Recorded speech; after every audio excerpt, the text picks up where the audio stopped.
sa bawat galing ni Sir Dennis at Teacher Diana dahil sa hapon namin sa trabaho. May mga oras na hindi kami pumapasok. Tapos isinubo kami sa mga magulang at sabi ko, Dre, pakadas ako neto. Pero buti na lang, si Dre ang nauna sa listahan. Ako ay pangalawa at si Bert ay pangatlo. May mga araw kung lagi kami tulog. Kaya pumunta kami sa subject kasi Sir Abby ay nahulog. Sariwang-sariwa po na ang araw na unti-unti kami ginising at hinilan ni Sir Dennis palabas ng pinto. Sa kadahilanan kami ay natulog ng 2 oras, 20 minuto at 4 na segundo sa isang silid na pagod. May mga araw ang ABM na may panahon din di makatulog.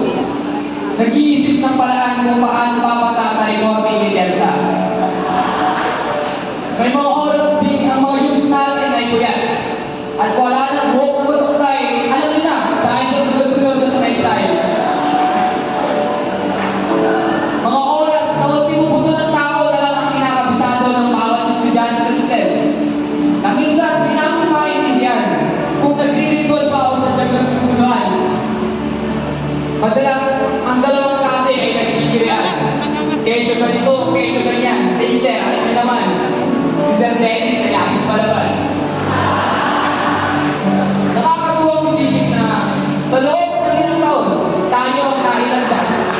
Di ko alam kung bakit pero minsan kang nag-iikaos, mga kaibigan at kaklase ang tumutubos. Isang karangalan na kayo ang mailandas. Naway pagsasamahan natin ay hindi magwakas. Naniniwala ako na ang pagtatapos na ito ay hindi siyang katapusan. Bagkus ito ang simula ng bagong panimula.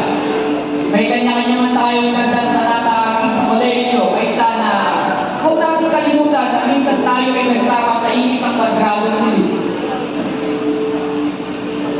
Na minsan ay nagsalo tayo sa matatamis na galing ni Ken Aini sa Manadalis. Di man ako araw-araw pumapasok ay nararamdaman ko na sa bawat attendance at sa bawat pagsusuli, sa bawat gamit nyo na aking ginagamit at sa bawat labis na aking pinagkamalit-malit ay naging parte kayo sa buhay ng tao ito. Bago ko tapusin itong malayang panatulaan ko at bukasan ng bawat putong salita ay pinasasalamatan ko ang ating institusyon na naging patatag namin sa tigan at pundasyon.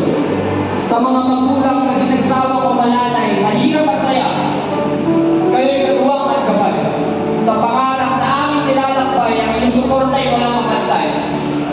At sa mga guro na tila ilaw sa dilim, kayong nagsilbing kandila sa landas namin may lilim. Sa pangarap namin patuloy na naglalagabda, salamat sa inyo.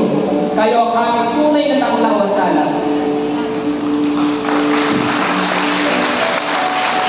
Ngayon, uulitin ko, ang pagtatapos ay di wakas. Bagkus ito ang simula ng panibagong landas.